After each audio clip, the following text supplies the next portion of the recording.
ما عملتش اي حاجه، مش عايز اتفرج ومش حاجه مش مهمه. المشاكل اللي مرينا بيها وازاي خرجنا منها، حرمان من ان انا ابقى طول الوقت بخرج مع اصحابي وما اضيعش وقتي في حاجات مش مهمه، الارتباط وسن المراهقه. وكنت بشوف صحابي مثلا بيشربوا سجاير، كنت انا في السن الصغير ده شايف ان الموضوع ده مراهقه فارغه، وبتصدق نفسك ان انت فعلا هتوصل لها في يوم من الايام، ان انت لو حد تاني وصل لها فهو مش ازيد منك في اي حاجه.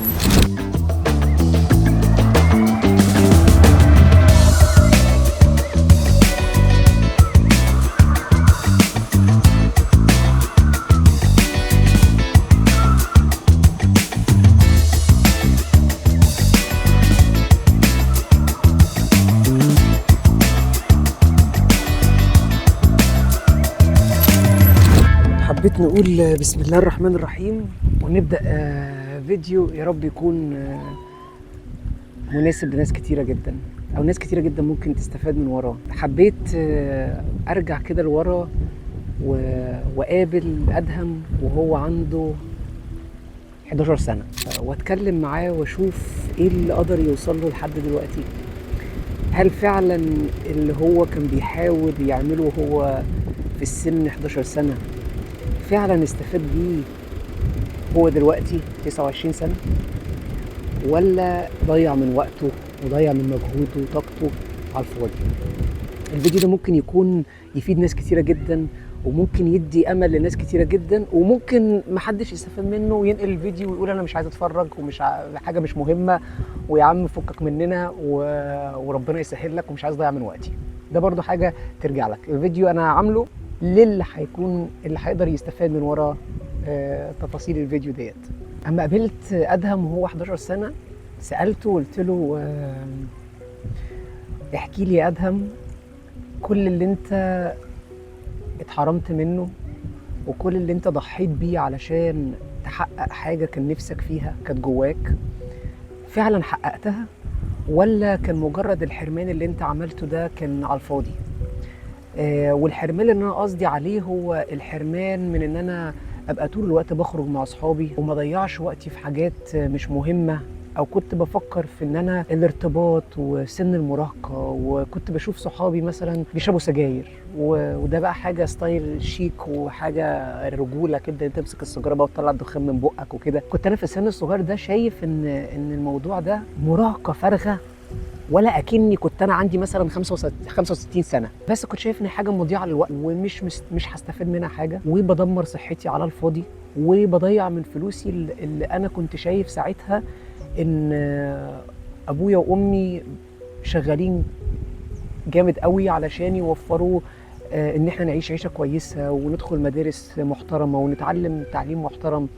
فكنت بشوف ان انا حرام عليا، ما ينفعش حتى ان انا اخد الفلوس دي واضيعها على حاجه اولا هم مش هيتبسطوا ان انا ضيعتها عليها، ثانيا هو ان انا شايف كنت ساعتها ان انا ما ينفعش اعمل ده، متحمل المسؤوليه، عارف انا بعمل ايه في سن صغير. لما قعدت مع ادهم قال لي شفت كل اللي انت ضحيت بيه زمان وكنت مركز له تركيز دقيق جدا، اثر فعلا بشكل ايجابي ووصلك للي انت كان نفسك فيه ازاي؟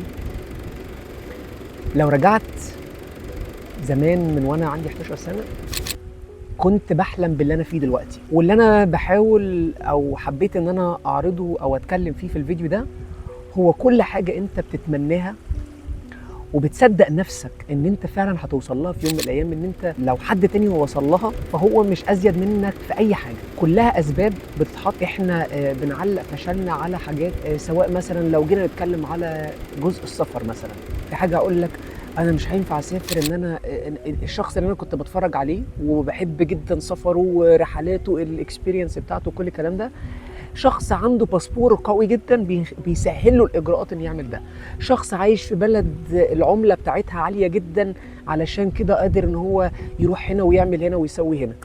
كلها اسباب احنا بندور عليها، بس احنا لو رجعنا لورا وبصينا ان هي كلها اقدار ونصيب. الشخص ده اتولد، هو ما قررش ان هو يتولد في البلد دي وما قررش ان هو يبقى كده، بس ازاي نقدر نحط طاقتنا والامل والحلم اللي احنا نفسنا نحققه في حاجه قويه، العالم كله والاقدار هتلف وهتخليها تتحقق.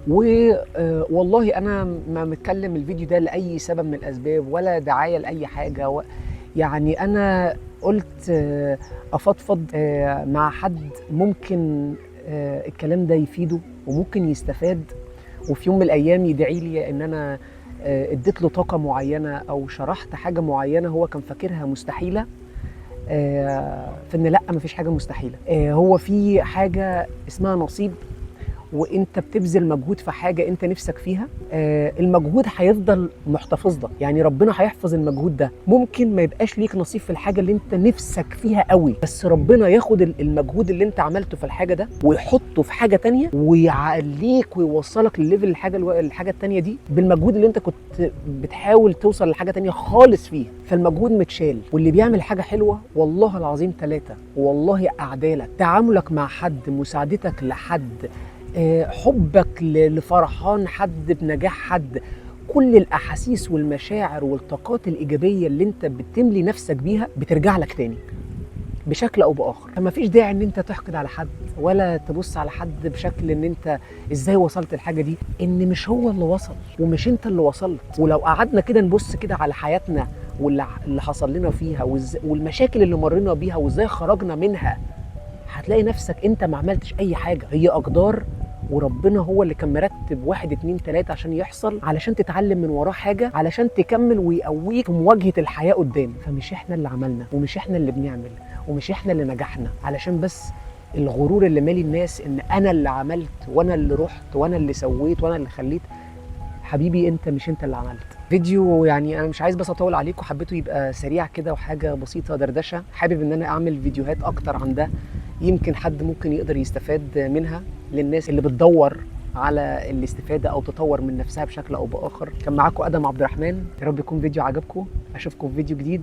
هسيب لكم اللينكس تحت بتاعت الانستجرام والسوشيال ميديا بتاعتي، لو عندك اي سؤال او عندك اي استفسار ابعت لي، وربنا مع الجميع. اشوفكم في فيديو جديد. السلام عليكم.